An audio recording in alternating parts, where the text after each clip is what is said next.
Hi, it's Mike DelSignore, and in today's video I want to talk about what happens if you're charged with OUI in Massachusetts, and I want to explain the court process to you. Now, I'm filming this video during the COVID-19 pandemic, so some of what I say will apply specifically to that, but much of it will apply regardless of whether we're in COVID times or not.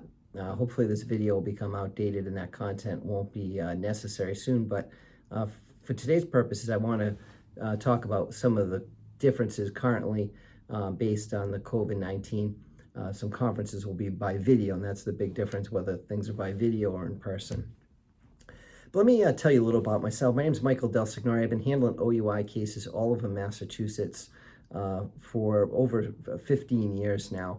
We handle cases in courts as far as the Berkshires. We go to Lawrence, we go to Newburyport, have a lot of cases in Dedham, Stoughton, Attleboro, Westboro, Framingham, Fall River. We're statewide. So I know the court process everywhere, and if you're on my YouTube channel, you can find videos that are local to most courts. We're working on having videos up that address the particular requirements and differences between courts. But in this video, I'm going to talk more generally about the court process for OUI cases, and it's pretty similar from court to court throughout Massachusetts.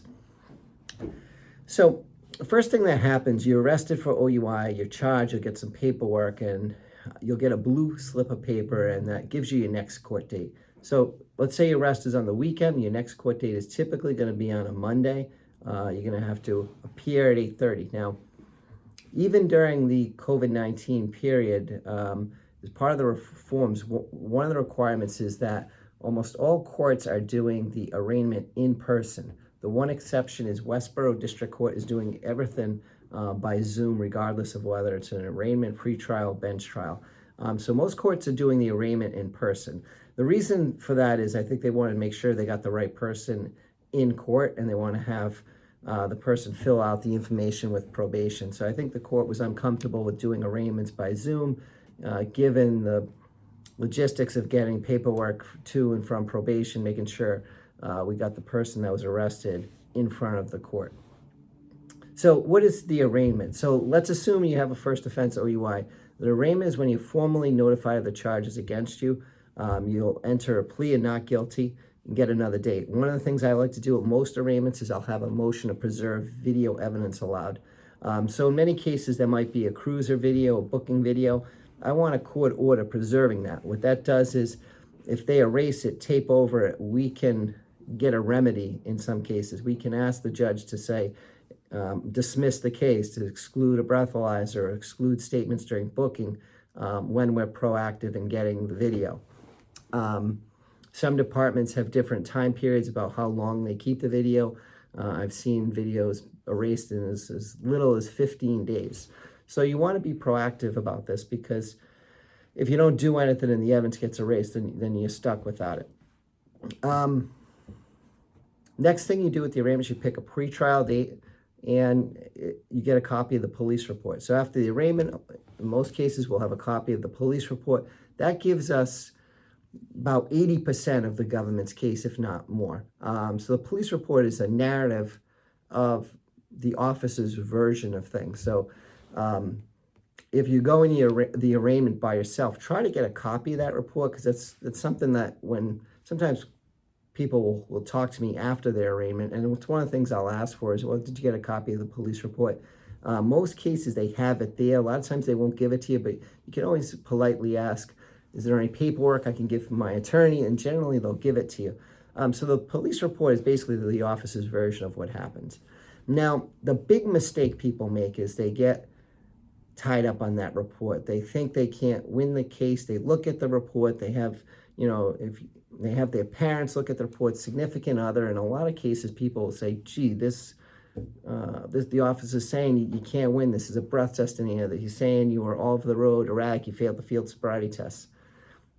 I've looked at a lot of police reports, and I've talked to a lot of people about the police reports. And what I do is I'll explain all the positives in the report that aren't written there. So when I look at the report, I'm looking at it through having read hundreds of police reports over the years. and I know what evidence might come in. I know how things are gonna play out at trial. And more importantly, I know that what's missing from the report. And in an OUI case, the big thing is what's missing in the report. They only put the negative stuff. So you can't understand what you did well unless you know the police training. So I've gone to police trainings. I've studied the field sobriety test. So I know when they say you missed heel to toe, you walked out back 9 and you were unsteady, I know that's actually a good report because I know it means you took 18 steps.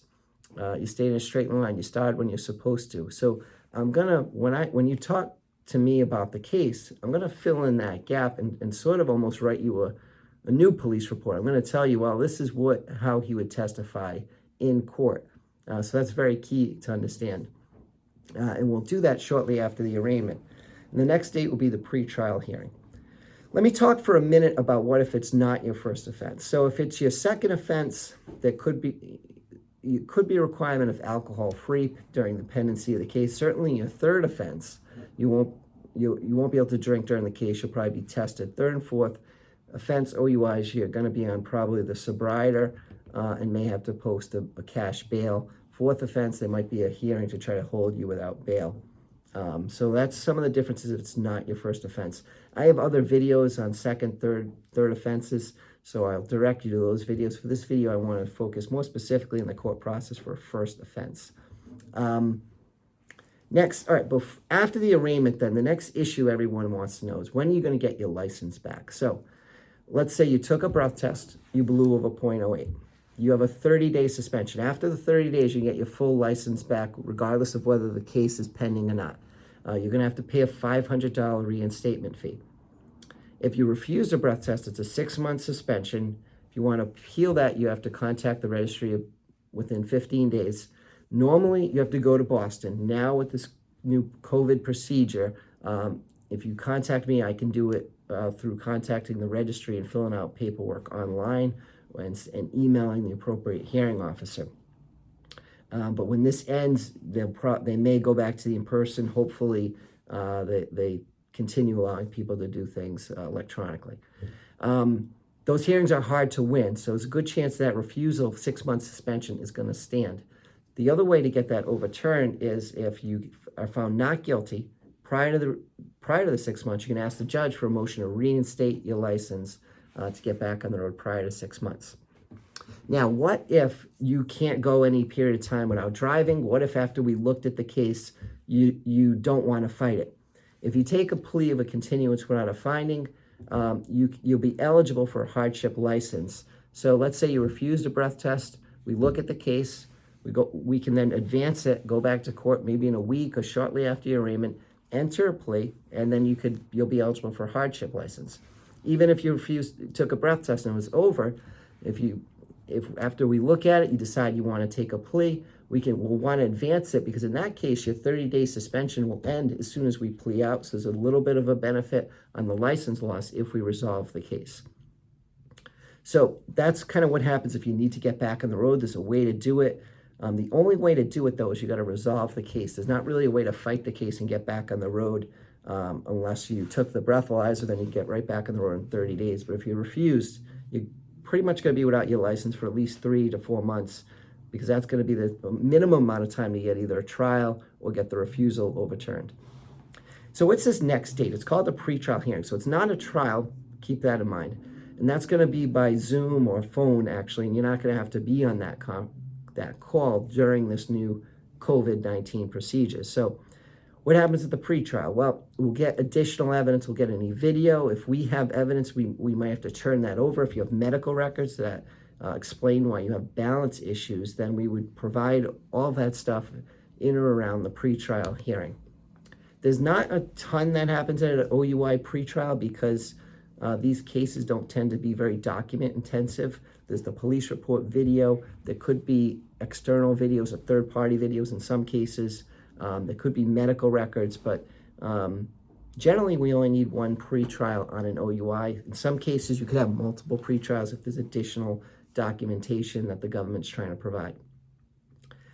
Next date is either a trial or a motion. So motion hearing is we want to get some statement knocked out of evidence. I'll tell you about a recent case I had. My client, after he was arrested, he allegedly said how much he had to drink.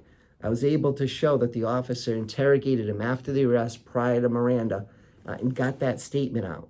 The judge excluded it. So now when the case goes to trial, they're not going to be able to use the admission that he had 3 glasses of wine right after the arrest. So motions are legal issues to kind of cut down on the government's case. Sometimes I challenge the stop and the exit. I do this very frequently.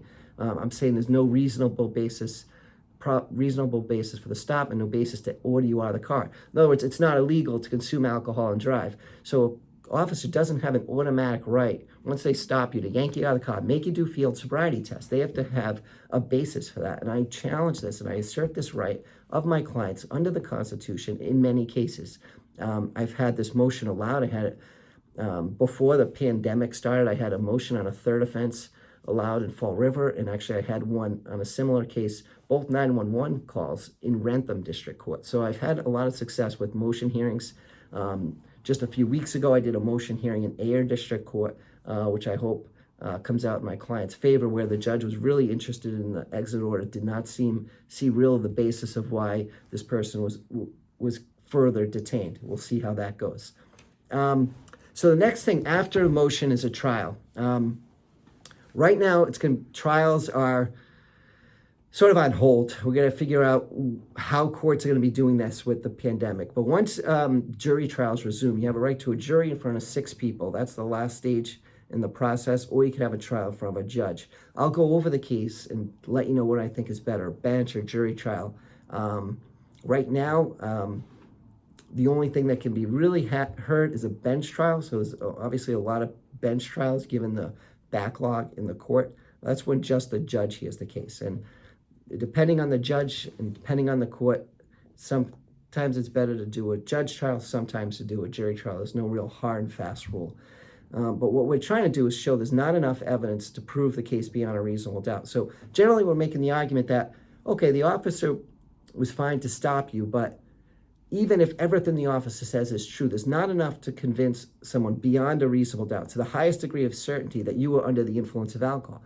The evidence is inconsistent with you being drunk. So in other words, we'll take the field sobriety test and say, well, you did a lot right. You had your foot up for 10 seconds, or you're walking out the right number of steps, you were responsive, you were polite, cooperative. If you were under the influence, you wouldn't have been all those things. So it's reasonable doubt. So we take everything you do right, compare it to what they're saying, and we minimize that and try to argue that when you consider the highest degree of proof required under the law, this evidence is not enough and should be found not guilty. So that's the court process from basically arraignment to trial. How long does that take? It can vary from court to court. Probably the quickest you're going to get a trial is 5 months, 4 months in some courts. It could take 9 months. Where your case falls in that line, I'm not sure, because I'll have to know the court and all the details behind the case in terms of whether there's any motions, legal issues in the case. I have a passion for helping people charged with OUI cases. I've taken a lot of these cases to trial. We've had a lot of success over the years. If I can help you with your case, if you're charged, I'd be glad to look at it, talk to you as long as you want about the case, to give you as much information as possible. My name is Michael DelSignore. Help people all over Massachusetts. Feel free to call anytime, 781-686-5924. It's never too early, too late to call. I'm here to help you.